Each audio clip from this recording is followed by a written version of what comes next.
In this video I like to explain you why the Fudo Ken is the best punch we have in Bujinkan. All that after the intro.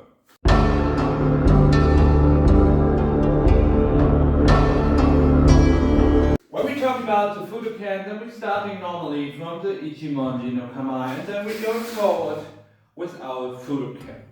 That is the basic, that is the traditional way. But now I will show you how you can use it in the self-defense and even in your sparring session. Now we come to the self-defense situation.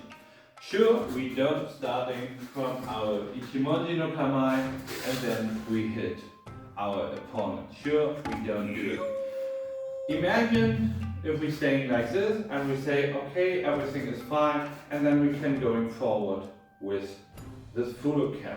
But why this Fudo Ken is a better option, like when we're starting with the boxing combination, because we don't need to twist our arm and our fist, we can going forward. Okay, we have a shorter way as when we want to twist our hand, because here we have to rise up a little bit our shoulder, okay, and here we can going just forward. Sure, we can't doing this, okay, because there's no power. We have to twist our hip, okay, to going forward. Like the 1-inch punch from Bruce Lee, okay, the same. Just twist your hip and then going forward, okay.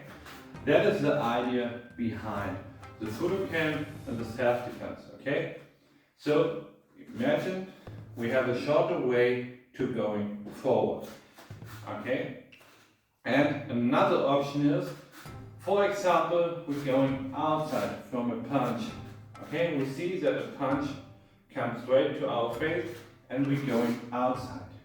Because sure, we can also use this punch from this distance, it's okay, but if we come a little bit closer, maybe if we go more closer, that is bad. Because here we have not so much power.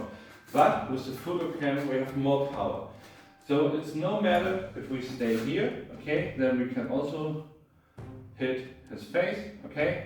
If we go a little bit closer, then we have also his face, okay, we also have enough power to do that. And if we're going a little bit more closer, sure, there we have not so much power, but we can doing this.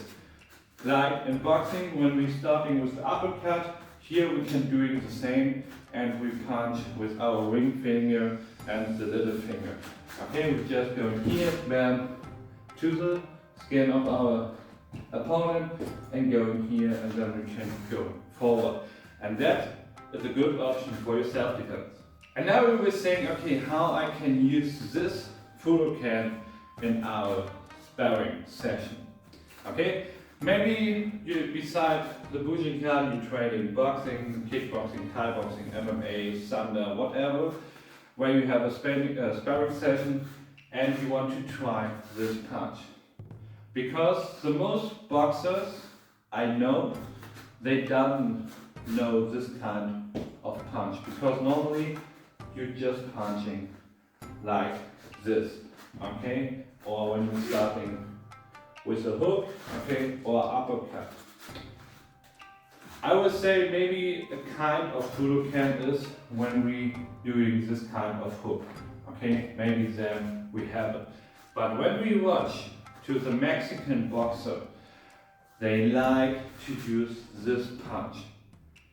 And I will tell you why. Because imagine your opponent, okay, is covered like this, okay, then you have no chance to break his guard, because when he is too close with this kind of cover, okay, and you're punching the normal way, then you will just punch his arms, okay. And the reason is why they punching like this is because of the space between your both arms.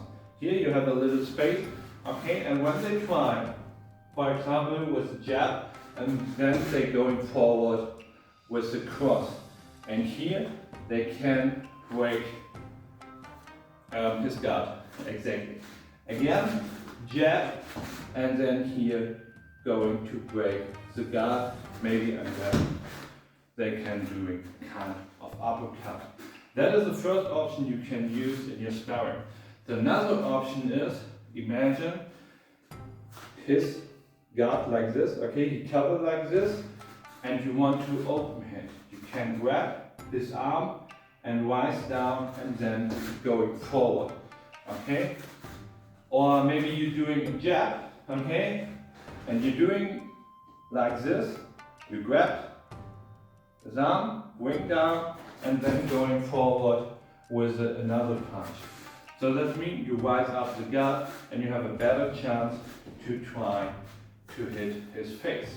And that was my explaining about the Fudo Ken in the sparring and self-defense situation. If you want to know more about this, then follow my channel if you want to know more about Bujinkan and martial art content, and give this video a thumbs up. And maybe you have another idea how you can use the Fudo Ken, then write down in the comment below, and I will do a second part if you like. So we see us in the next video. Your Chris. See ya.